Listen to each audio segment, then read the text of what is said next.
Verse 720. Blue, etc. are to be referred to white, and white to blue, cause and effect being produced in the same mutual way. Both being and non-being are emptiness. So blue, etc. I suppose this etc. refers to the other colours, are to be referred to white. But I'm not quite sure what this phrase "to be referred to" means. It seems to me though that there's some kind of discrimination going on. We identify blue in opposition to the colour white. We identify white in contrast to the colour blue. So there's a discrimination going on here. And we can expand this to the whole visual field. We discriminate objects. This is the mouse. This is a sheaf of paper. This is the sheaf of paper. This is the mouse. You contrast this discrimination. They're both visual objects. They're both perceived visually, but we discriminate them in reference to each other.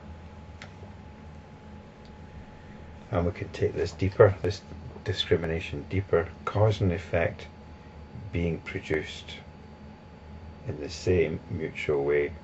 So there's a contrast being made between a cause and effect, but just as the mouse and the paper are part of the same visual field in space, I suppose, cause and effect is something which is a discrimination which we make in time. So we're discriminating in space and time. When we ask ourselves why certain effect has arisen, we look back in time and consider the particular conditions which give rise to a particular outcome. So this is the conventional mind at work. It's the discriminating mind at work. It's about discriminating being and non-being. There's this expression being and non-being which comes up very frequently, and being and non-being is very intimate to this discrimination that is going on.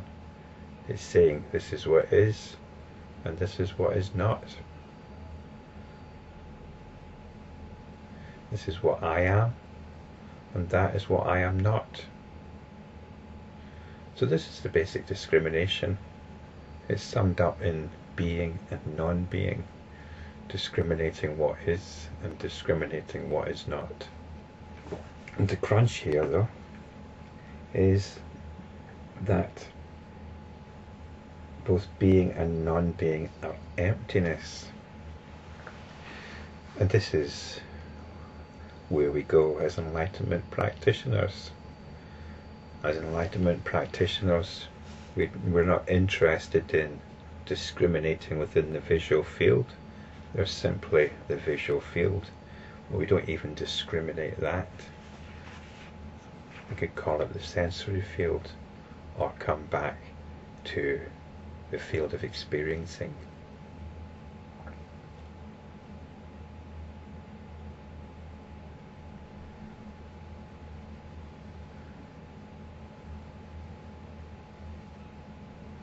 When we stop discriminating and come back to a sense of pure being, or simply being, if we come back to suchness,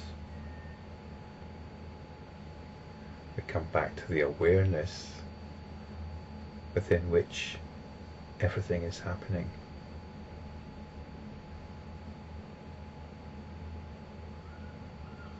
In the previous verse we heard about the separation of awareness and what belongs to it, the separation of awareness and what awareness is aware of. So awareness is aware of the mouse, but in conventional understanding there is simply a mouse. But as enlightenment practitioners, we turn our focus back to the awareness which is aware of the mouse. And that's not to somehow forget about the mouse, because the mouse has no reality without this awareness. And don't get caught up in hypothesizing a mouse which can exist without awareness. That's the mental game. You come back to this awareness and you see for yourself, you realize for yourself the primacy of the reality of awareness. This is suchness. We can come back to this. There's nothing special or rarefied or difficult. It's perhaps very subtle though. But this awareness is what's happening in you right now.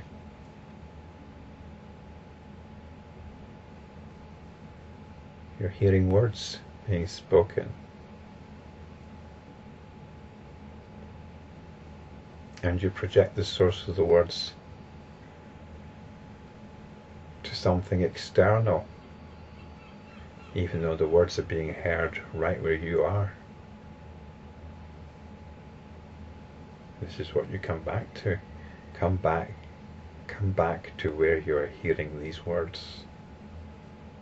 This is awareness. This is the seat of awareness. You're hearing these words where suchness is. Stop discriminating. Stop discriminating. And this suchness is pure being.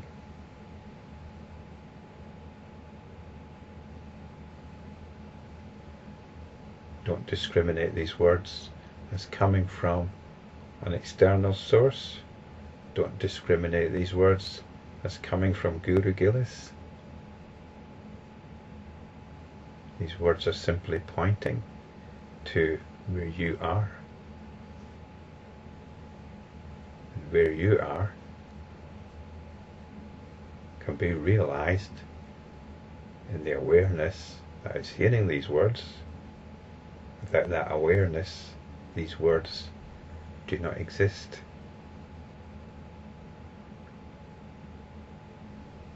This is the vastness of the suchness at the heart of your being.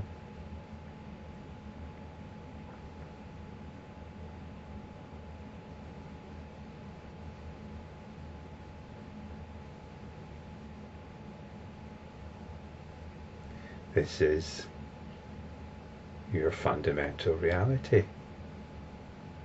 In this reality, you do not take your cue from any notions of an external world.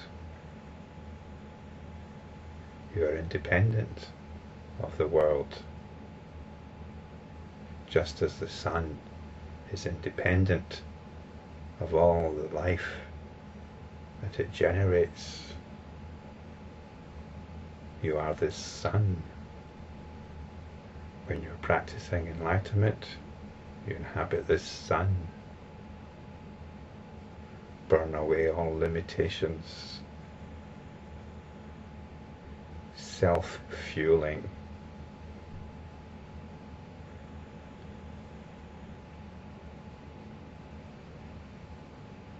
A raging fireball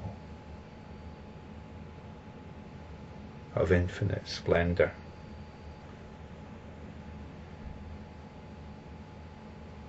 Unable to contain yourself,